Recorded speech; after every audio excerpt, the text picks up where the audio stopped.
Assalamualaikum warahmatullahi wabarakatuh. Perkenalkan saya Handoko Sosrohadiwijoyo, salah satu dosen dari Fakultas Ekonomi Universitas Bojonegoro dari program studi S1 Ekonomi Pembangunan. Perkenalkan, saya kali ini untuk menjelaskan mata kuliah yang saya ampu, yaitu mata kuliah Ekonomi Kreatif dan Pariwisata atau bisa disebut Parekraf.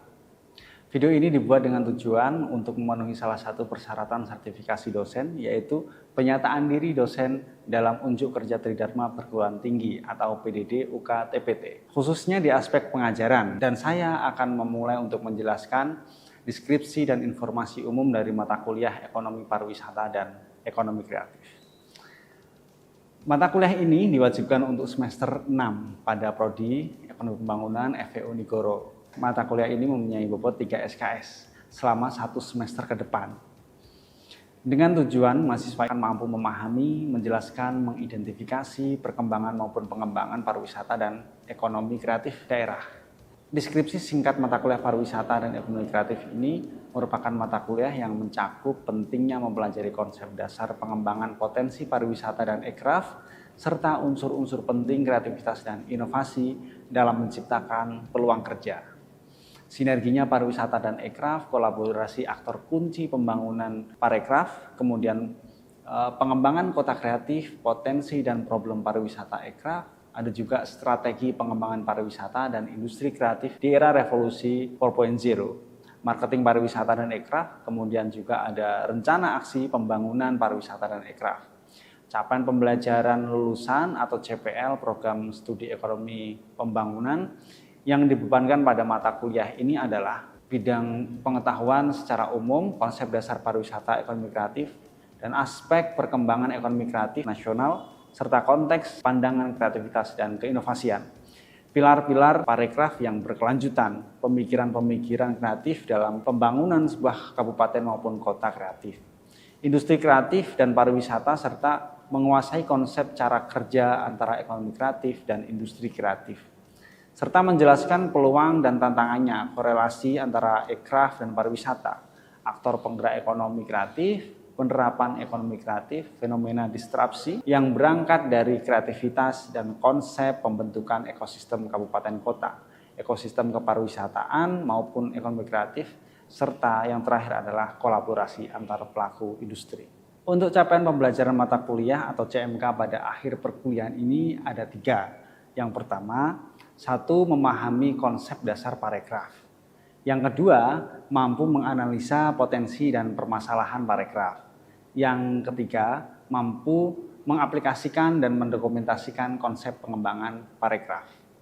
Referensi yang digunakan di mata kuliah parekraf ini sangat beragam, di antaranya buku, e-book seperti Disruption dari Renal Kasali, Ekonomi Kreatif, Kekuatan Baru, UCCN, atau Jurnal Kepariwisataan Indonesia, kemudian Perencanaan Pariwisata, ada kolase pemikiran ekonomi kreatif, dan beberapa sumber pustaka yang bisa dijadikan referensi di mata kuliah ini. Metode dalam pembelajaran ini menekankan collaborative learning, student centered learning atau SCL, kemudian study based learning, kemudian sinkronus, asinkronus, dan discuss. Mahasiswa diposisikan sebagai subjek pembelajaran sehingga mahasiswa itu lebih aktif dalam proses belajar. Dan saya sebagai dosen pengampu memfasilitasi, menyediakan berbagai sumber daya dan dukungan yang dibutuhkan oleh mahasiswa. Dengan mengedepankan pembelajaran yang aktif, diskusi kelompok, serta penugasan berupa studi case sebagai alat utama bagi mahasiswa untuk dapat mengembangkan nalar berpikir kritis, serta analisis dalam melihat sebuah masalah atau peluang. Pelaksanaan dan evaluasi mata kuliah parekraf ini dilakukan selama kurang lebih 16 pekan, di mana 7 pekan pertama ini adalah sebelum ujian tengah semester, lalu 7 pekan berikutnya sebelum ujian akhir semester. 2 pertemuan digunakan untuk UTS dan UAS. Metode pembelajaran yang digunakan bergantung dari bahan kajian atau materi pembelajaran yang akan disampaikan. Misalnya seperti sebelum pekan UTS ini akan menggunakan metode learning, dan pekan sebelum UAS ini akan berfokus pada diskusi kelompok, penyelesaian studi kasus, bentuk perkuliahan secara sinkronus, secara tatap muka. Evaluasi hasil pembelajaran mata kuliah ini didapatkan dari kuis interaktif, penugasan, diskusi kelompok, UTS, dan UAS. Kuis interaktif dilakukan sebanyak 2 kali dan penugasan terstruktur baik secara mandiri maupun kelompok dilakukan sebanyak 2 kali. Lalu diskusi kelompok di mana penilaiannya di dalamnya ada rubrik diskusi yang memuat keaktifan setiap anggota kelompok. Kemudian UTS dilakukan menggunakan rubrik multiple choice dan UAS dilakukan menggunakan laporan studi kasus setiap kelompok. Pembobotan setiap bentuk evaluasi hasil pembelajaran adalah dengan total tugas 35%, kuis 5%, kemudian diskusi 10%, UTS 20%, kemudian UAS 30%. Pembobotan hasil evaluasi pembelajaran sebesar 100%. Demikian informasi yang bisa saya sampaikan mengenai mata kuliah Ekonomi Pariwisata dan Ekonomi Kreatif untuk mahasiswa program studi Ekonomi Pembangunan Fakultas Ekonomi Universitas Bojonegoro. Berikutnya, ini merupakan cuplikan dari proses pembelajaran yang saya lakukan secara sinkronus atau tatap muka di ruang kelas. Selamat menyaksikan. Baik, assalamualaikum warahmatullahi wabarakatuh. Waalaikumsalam warahmatullahi wabarakatuh. Gimana kabarnya anak-anak? Alhamdulillah baik. Masih pagi pada ceria semuanya ya, udah sarapan semuanya? Oke, hari ini sebelum perkuliahan dimulai, seperti biasa Pak Ketua memimpin doa sebelum kegiatan pembelajaran ini dimulai. Silahkan Mas Bas. Oke teman-teman, sebelum kita mulai pelajaran pada hari ini, mari kita berdoa untuk gambaran kerja masing-masing. Berdoa dimulai.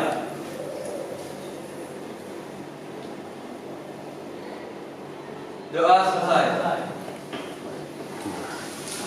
Teman-teman semuanya, ini kita sekarang berada di kelas modern. Sengaja saya mengajak teman-teman ke kelas ini karena metode pembelajaran pada saat ini adalah metode jigsaw.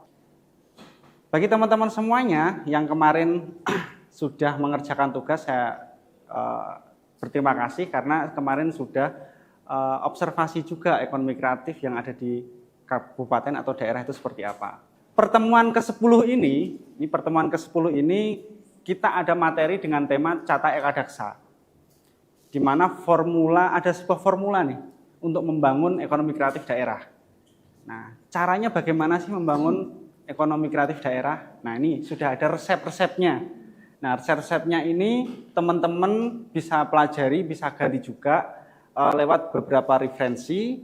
Di antaranya adalah UNESCO, yang dimana UNESCO itu punya yang namanya UCCN, UNESCO Creative City Networking. Nah, di Indonesia sendiri juga ada ICCN, Indonesia Creative City Networking. Nah, kita kembali ke materi Cata Eka Daksa, 11 program kota kreatif. Ini sebenarnya sudah ditetapkan di tahun 2019. Cata Eka Daksa ini disusun bersama-sama oleh stakeholder, oleh seluruh pemangku ekonomi kreatif yang terundang pada saat itu untuk memformulasikan sejauh mana penerapan ekonomi kreatif itu dilaksanakan di daerah atau kabupaten atau kota. Nah, Cata Eka Daksa sendiri ini sudah diambil dari berbagai literatur, baik dari sisi Indonesia ataupun luar negeri.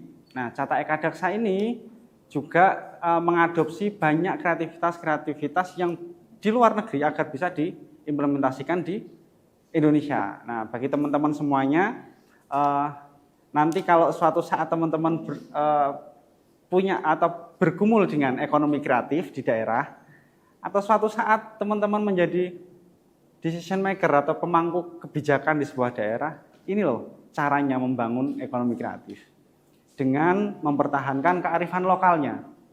Nah, gitu. Saya akan next. Ada 11 program. Apa saja di situ? Forum Lintas Ekonomi Kreatif. Itu yang pertama, dan seterusnya nanti akan kita bahas ya. Kita akan satu persatu membahasnya ini.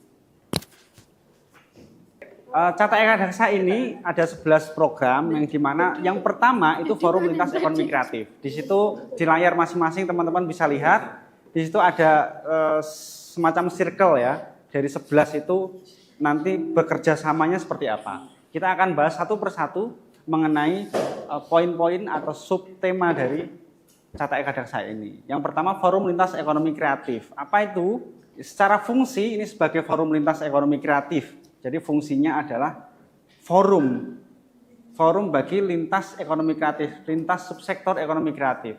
Kemudian yang kedua, untuk memperoleh kekuatan apa? Konsensus dalam mencapai tujuan bersama. Apa itu konsensus? Apa? Kesepakatan. Oke, konsensus itu kesepakatan bersama dari lintas subsektor tadi untuk mencapai tujuan bersama. Apa tujuan bersamanya? Yang mengembangkan ekonomi kreatif daerah. Itu. Yang ketiga apa? Yang ketiga sebagai penyeimbang bagi pemerintah dalam melakukan atau melaksanakan pembangunan daerah. Nah, perlu diingat bahwa pembangunan yang baik, karena ini kita di Prodi EP ya, pembangunan yang baik itu adalah pembangunan yang bersifat partisipatif, pembangunan yang didasari dari kehendak dan kebutuhan masyarakat secara langsung. Nah, itu. Terus yang terakhir, melahirkan local leaders, agen-agen perubahan yang berpengaruh pada pembangunan sebuah daerah itu. Jadi saya harap teman-teman nanti semuanya yang ada di sini salah satu local leaders yang ada di Bojonegoro ini. Gak ada yang amin ini? Oke, saya next ya. Saya akan spill sedikit-sedikit nih ya tentang 11 program itu apa saja. Yang kedua ini, Komite Ekonomi Kreatif Pemerintah Daerah. Sebagaimana diketahui bahwa ekonomi kreatif ini menjadi barang baru. Pernah saya sampaikan di pertemuan sebelumnya bahwa ekonomi kreatif di Indonesia sendiri ini 2019 baru muncul, dan 2014 baru ada Bekraf, kemudian 2019 baru ada Kemenparekraf, dan sampai saat ini ada kementerian yang berdiri sendiri yaitu Kementerian Ekonomi Kreatif. Nah, fungsinya Komite Ekonomi Kreatif karena ini menjadi barang baru, sebuah daerah di mana banyak daerah yang belum terbiasa. Apa saja yang dibahas, apa saja yang harus dikembangkan. Nah, perlu adanya Komite Ekonomi Kreatif Pemerintah Daerah ini. Tujuannya apa saja sih? Mereka ngapain? Nah, secara fungsi teman-teman bisa dilihat di situ.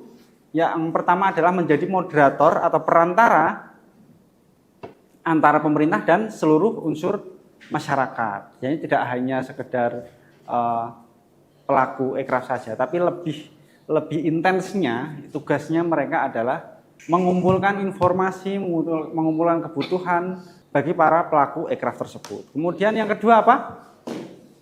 Menampung gagasan aspirasi dari seluruh stakeholder. Oke, yang kedua menampung gagasan atau aspirasi seluruh stakeholder. Di situ ada tambahan ABGJM.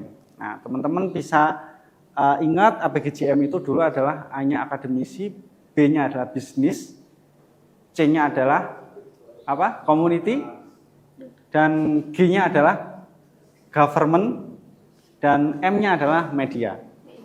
Yang ketiga sebagai think tank atau penyusun strategi dan peta jalan atau roadmap ya pengembangan ekonomi kreatif yang sesuai dengan rencana pembangunan daerah dan kebijakan regulasi. Jadi komite itu juga harus bertanggung jawab. RPJMD-nya sebuah daerah itu apa? Harus linear dengan roadmap ekonomi kreatif yang harus dibangun di sebuah daerah itu. Jadi tidak hanya ngomongin kepentingan ekraf saja, tapi juga ngomongin kepentingan apa yang menjadi janji-janji politik yang tertuang pada RPJMD. RPJMD-nya itu kan 5 tahunan untuk membangun sebuah daerah ini.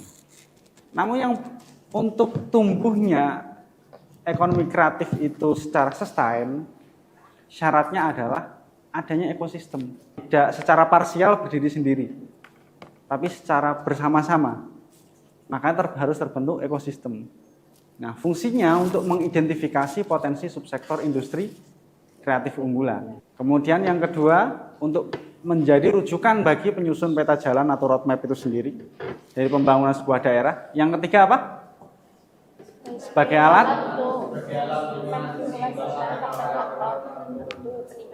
mensimulasikan faktor-faktor penentu peningkatan kualitas setiap elemen ekosistem ekonomi kreatif itu sendiri. Nah, jadi sebelumnya tidak mungkin ada roadmap pakem dari sebuah metode. Sebenarnya bagaimana konsep tersebut disesuaikan dengan kondisi yang ada di lapangan. Nah, kemudian yang keempat, navigasi industri kreatif untuk pembangunan kota. Namanya navigasi itu apa? Navigator itu apa tugasnya? Penunjuk arah, ya kan? Jadi Cata Eka Daksa ini juga bagian dari penunjuk arah sebagai kompasnya pembangunan ekraf daerah. Ada navigasi industri kreatif untuk pembangunan kota. Navigasi industri kreatif. Jadi industri ya, bukan ekonomi kreatif lagi. Ini lebih spesifik ke industri. Industrinya apa saja? Kemarin sudah pernah kita bahas ada 17 subsektor. Nah, navigasi industri kreatif ini yang merupakan panduan, sebenarnya untuk merupakan panduan untuk mewujudkan identitas kota yang lebih utuh didasari dengan pengaruh kekayaan lokal, kearifan budaya, culture, heritage, dan seterusnya. Kekayaan-kekayaan yang ada di kabupaten kota itu menjadi navigasi. Dan di Indonesia faktanya kita tidak kekurangan hal itu. Kita kaya akan budaya kita kaya akan sejarah kita. Yang kelima apa? Indeks kota kreatif. Indeks kota kreatif. Jadi indeks ini untuk membantu perumusan dan pengambilan keputusan kepala daerah. Sudah mencapai apa belum? Nah, itu ada rambu-rambu lah kita sebut indeks itu. Untuk menentukan sebuah kebijakan bagi kepala daerah dalam bentuk dashboard teknologi yang berfungsi menavigasi dan mengetahui efektivitas program-program yang ada di OPD, organisasi perangkat daerah. Kan banyak ini dinas-dinas, ada dinas itu banyak sekali. Nah, dinas yang berkorelasi atau terkait dengan ekonomi kreatif itu apa saja? Tadi sudah diidentifikasi. Nah, program-program yang sudah diidentifikasi tersebut, mereka jalankan apa tidak? Nah, semuanya nanti bisa dikontrol oleh kepala daerah untuk mengambil sebuah kebijakan atau keputusan. Yang keenam apa? Strategi komunikasi dan narasi. Nah, ini strategi komunikasi dan narasi ini juga bagian poin penting nih. Kegiatan kita selama hidup ini tidak luput dari komunikasi. Teman-teman bertengkar dengan pacarnya itu juga gara-gara miskomunikasi. Iya kan? Maka strategi komunikasi dan narasi ini harus sesuai dan tepat. Ya, ini merupakan penyusunan konsep hingga rekomendasi strategi narasi pemerintahan yang dilaksanakan melalui dengan arahan dari indeks kota kreatif ini. Sehingga apa? Pemerintah daerah ini dapat memonitor sentimen percakapan publik dan media untuk menjadi bagian dari evaluasi dan navigasi pengambilan keputusan. Kemudian nomor 7 ada Creative City Branding Management. Ini merupakan penyusunan, pengembangan, dan manajemen konsep strategi branding sebuah kota yang komprehensif. Secara keseluruhan, Creative City Branding Management itu apa sih? Memanage. Nah, seperti contoh-contoh di sini teman-teman bisa lihat. Kalau kita ke Jogja, itu khas dengan Jogja istimewa. Betul nggak? Jadi bukan pacar kalian saja yang istimewa, tapi Jogja juga istimewa. Bukan hanya lagu saja. Kemudian di situ kalau kita ke Bandung itu ada ikon BDG. Kalau kita ke New York, I love NY. NY itu New York ya, bukan nyonya siapa gitu enggak. Dan banyak lagi. Kalau Indonesia apa? Apa? Pesona Indonesia. Atau Wonderful Indonesia ya. Wonderful Indonesia. Nah, ini sticky note penanda sebagai kelompok expertnya di mana. Ini saya bagi warnanya beda-beda ya. Nanti ini setelah terbagi semuanya, teman-teman ngumpul sesuai warna. Paham ya? Oke, baik teman-teman semuanya. Sudah dapat sticky note warna semuanya? Nah, tugasnya teman-teman sekarang adalah berkumpul sesuai warnanya masing-masing. Ayo silakan. Hah? Ya, ini. Yang sini warna pink. Oke. Yang sini orange. Orange sini. Yang sini kuning. Yang sini hijau. Gimana? Udah sesuai warna masing-masing? Sekarang tugasnya apa? Teman-teman semuanya diskusikan. Karena ini ada 11 dan ada 4 kelompok, maka satu kelompok punya tanggungan 3 subtema. Ini warna pink ya. Pink mendiskusikan 1, 2, 3. Subbab 1, 2, 3. Yang ini 4, 5, 6. Baik teman-teman, tugasnya apa? Ini sekarang menjadi kelompok expert ya. Jadi kelompok ahli. Ini ahlinya semuanya ini, teman-teman semuanya. Setiap warna, kelompok warna, teman-teman harus mencari case dari bagaimana kendala, apa saja kendala ketika subtema itu diimplementasikan di sebuah daerah. Oke. Semuanya juga seperti itu. Oke, tolong didiskusikan. Saya kasih waktu 20 menit untuk teman-teman mencari case-nya. Siap? Ya. Waktu dimulai dari sekarang.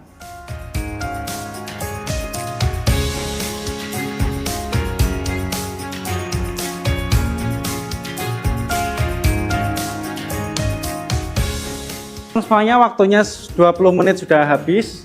Silahkan sekarang bagi kelompok expert untuk kembali lagi ke kelompok intinya atau kelompok jigsaw. Silahkan.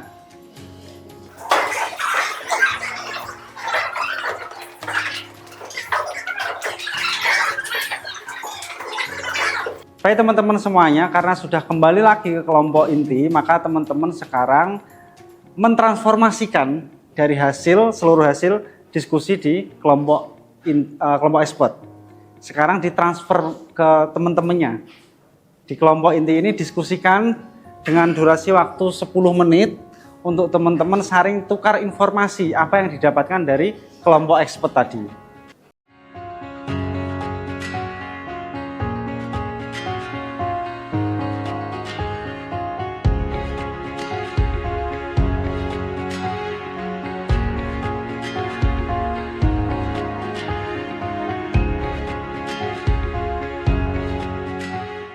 Nah, sekarang saya akan bertanya atau apa yang dihasilkan dari diskus tersebut dari masing-masing kelompok. Saya akan random aja.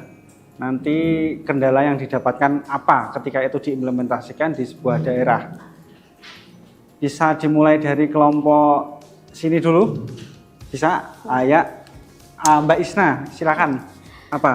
Pak, setelah saya diskusikan bersama, masih ada kendala dalam diimplementasikan, diantaranya itu yaitu yang pertama belum adanya riset ekonomi daerah, dan yang kedua tidak masuk dalam visi misi RPJMD, dan yang terakhir ada event banyak yang secara sporadis.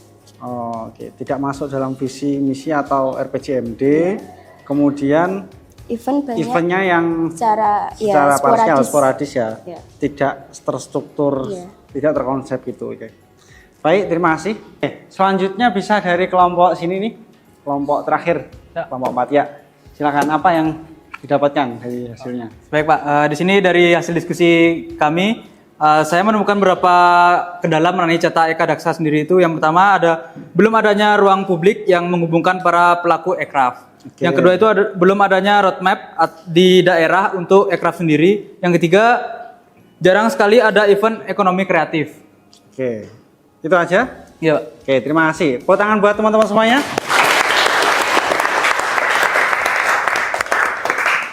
Baik teman-teman semuanya, saya kira pertemuan kita hari ini cukup. Ada pertanyaan?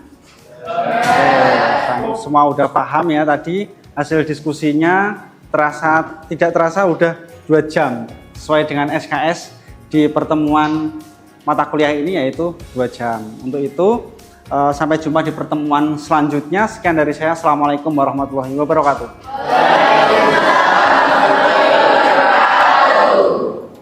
Demikian deskripsi singkat serta cuplikan proses pembelajaran dari mata kuliah Ekonomi Pariwisata dan Ekonomi Kreatif yang saya ampu. Semoga dapat memberikan gambaran mengenai kinerja pengajaran yang saya lakukan, khususnya di mata kuliah Parekraf di program studi Ekonomi Pembangunan Fakultas Ekonomi Universitas Bojonegoro. Saya mengucapkan terima kasih kepada seluruh tim penilai, tim panitia sertifikasi dosen, khususnya Kementerian Pendidikan Tinggi, Sains dan Teknologi, Direktorat Jenderal Pendidikan Tinggi. Dan tidak lupa, saya juga mengucapkan terima kasih kepada Universitas Bojonegoro, rekan sejawat, dosen, dan teman-teman mahasiswa. Dan demikian dapat saya sampaikan. Atas segala luput dan kekurangan dari saya mohon maaf yang sebesar-besarnya. Wassalamualaikum warahmatullahi wabarakatuh.